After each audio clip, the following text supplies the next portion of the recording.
वनीता सब समझ जाती है और खुद को देखती है तो टी शर्ट पूरी भीगी हुई है। उसकी आंखें गुस्से से लाल हो जाती है।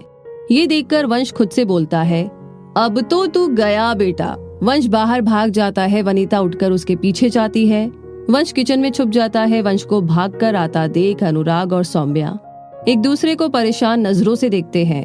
तभी वनीता आती है और गुस्से से पूछती है, वंश कहाँ है? अनुराग कुछ बोलते उससे पहले ही सौम्या बोलती है कि वंश तो नीचे आया ही नहीं। वनीता समझ जाती है कि माँ झूठ बोल रही है। वो सब जगह वंश को ढूंढती है, किचन में भी ढूंढती है, लेकिन वंश कहीं भी नहीं मिलता।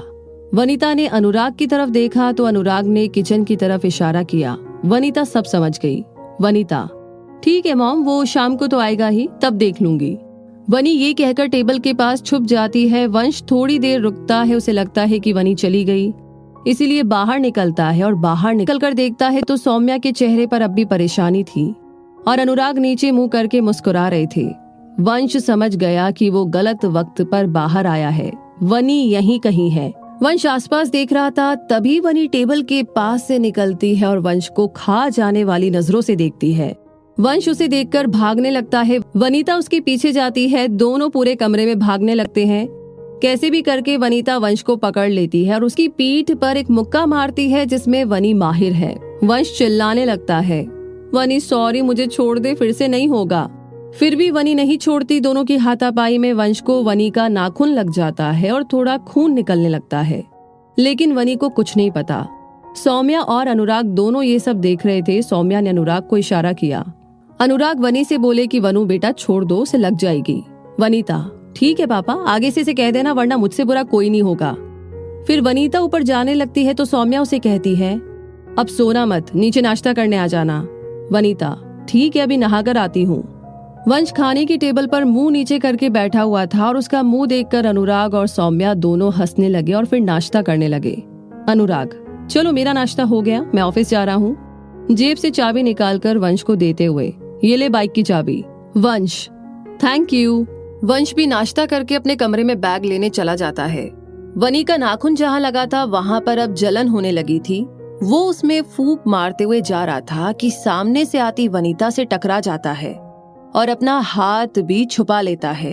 वनीता ने उसकी हरकत देख ली लेकिन कुछ नहीं बोली। वनी, देख के चलना, अंधा है क्या? वंश, नहीं अंधा तो नहीं हूँ, लेकिन वो क्या है ना, कुछ लोग इतने फैले होते हैं कि चलने की जगह ही नहीं बचती।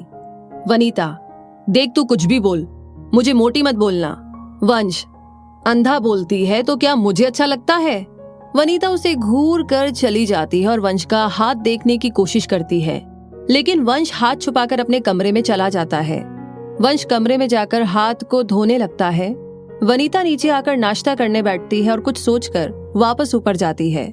सौम्या, कहाँ जा रही है? नाश्ता कर ले। वनीता, अभी आई। वो वंश के कमरे में बाहर से देखती है तो वंश हाथ पर फूंक मार रहा था। उसे हाथ पर जलन हो रही थी। वो अंदर गई और वंश को देखने लगी। वंश घबरा कर हाथ पीछे कर लेता है। वनीता, हाथ दिखाओ। वंश, कुछ नहीं हुआ, तू जा, मुझे कॉलेज जाना है। वनीता, हाथ देखे बिना मैं तुझे कहीं जाने नहीं दूंगी। वंश बेमन से हाथ दिखाता है। वनी वंश के हाथ को अपने हाथ पर पकड़कर देखती है तो जिस जगह पर वनी के नाखून लगे थे उस जगह पर हाथ लाल हो गया था और थोड़ा खून निकल रहा था। वनी फर्स्ट एड बॉक्स लाकर दवाई लगाने लगती है और थोड़ी आंखें भी भर आती है क्योंकि ये चोट वनी की वजह से लगी थी। वंश ने उसकी पानी से भरी आंखों को देख लिया और बोला, कुछ नहीं है वनी, थोड़ा ही लगा है। वनी, जो भी हो मेरी वजह से है ना? वंश, तुम्हारी नहीं मेरी वजह से है, मैंने तुमको उठाया ना होता तो ये सब। वनी, ठीक है, अब कुछ बोलने की जरूरत नहीं है। वनी वंश के हाथ में पट्टी बांध देती है। वंश उठा तो देखा दरवाजे पे सौम्या खड़ी थी और दोनों को देखकर मुस्कुरा रही थी। वंश, मॉम आप कब आए? वनी भी देखकर चौंक जाती है। सौम्या, जब तुम दोनों का भरत मिलाप चल रहा था, कितना प्यार करते हो दोनों, फिर भी लड़ते रहते हो। वनी, मैं नहीं लड़ती, आपका बेटा ही लड़ता है हर बार और मार भी खाता है। वंश, लड़ाई में ही तो प्यार छुपा है, अगर अभी नहीं लड़ेंगे तो क्या बूढ़े होने के बाद लड़ेंगे? वंश अपनी पीठ को सहलाते हुए, जहां वनीता ने मुक्का मारा था, वैसे आपकी बेटी बहुत मजबूत है। सौम्या और वंश दोनों हंसने लगते हैं। वनी जाकर सौम्या के पास खड़ी होकर उसके गले में हाथ डालकर, बेटी किसकी हूँ? सौम्या, अब चल पहले नाश्ता कर ले। वंश, मैं चलता हूँ कॉलेज। सब नीचे आ जाते हैं। वंश बाइक निकालता है और वनी नाश्ता कर रही होती है। वंश उन्हें देखकर, मॉम वनी को खाना कम देना वरना सांड जैसी हो जाएगी। वनी ये सुनकर गुस्से से घूरती है और उसे मारने के लिए भागती है, लेकिन वंश बाइक चालू करके गेट की ओर बाहर निकल जाता है। वनी चिल्लाकर, वापस घर नहीं आएगा क्या? वंश चला जाता है। वनी मुस्कुराकर, पागल कहीं का।